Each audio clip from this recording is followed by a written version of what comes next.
Adventures of Lolo, Floor 3. Continuing our struggle through the castle on our way up.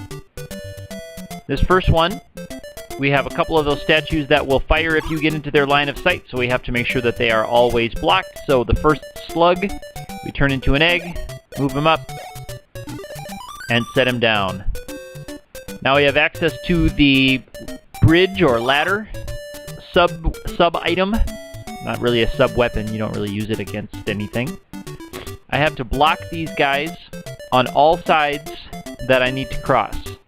So that one needs to be blocked on the lower side for me to get that heart. The statue on the upper part must be blocked on his left and also on its top for me to get to the chest later. I can't grab those hearts as the last ones next to those skulls because they will animate as soon as I grab the last one. Here I have a little bit of trouble because the block positioning is tricky in this game.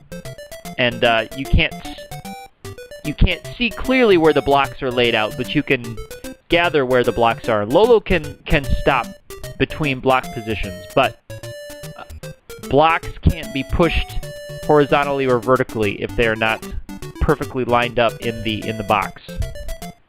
So I'll grab the last heart, grab the crystal, which I think is supposed to be a key. I think it's supposed to be a key.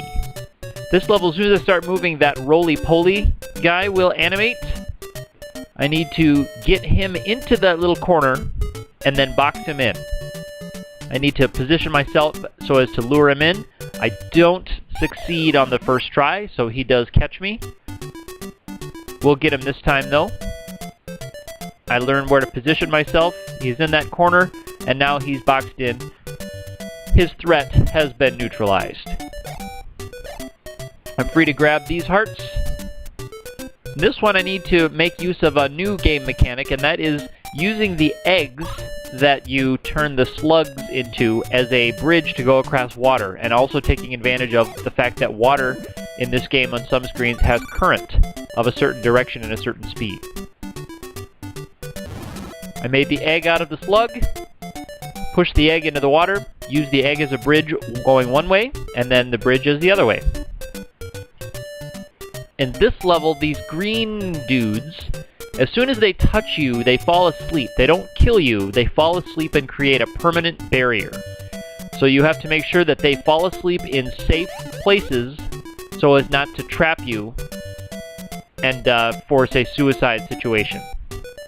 So that first one I have to lure to fall asleep in that larger area, and this one I need to have fall asleep right there. Now, I am free to walk through the rest of the level and collect the hearts. Had either of them caught me in a corridor, you'd be trapped behind them and not able to get to all of the hearts. There may be other ways to deal with them that involve using that block, one of the two blocks. But the easiest way I found was to lure them into those larger areas, let them touch me, go to sleep, and continue. In this screen, I have to make sure that the blocks are set up so that when those skulls animate, they can't get to me. So I need to box them in while collecting these hearts. So it takes some planning, and it took a few practice runs to get my positioning correct on this one. So that block needs to be there. Work my way around. This one where you have to be careful as to where the last heart that you grab. Because if you grab one that's too close or not in the correct position, you can get yourself into trouble with those skulls when they reanimate.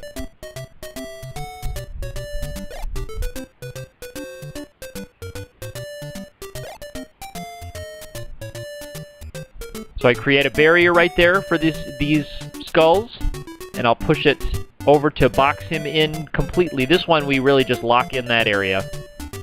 The other one you can see is also boxed in. Now the short way would have been to just push that box down one square and work my way over to that crystal, but I didn't see that, and we still get there anyway. That would have been the short way. Last screen on the floor. I have one box that I can use to protect myself from those guys and their breath. They start launching those projectiles as soon as I grab the final heart. So it has to be positioned just perfectly so that it protects me as I grab the final heart, and I can get to the chest for the key. No problem. Place it in front of this guy after having grabbed all the other ones. They'll launch at me all they want, but I will grab the key and continue.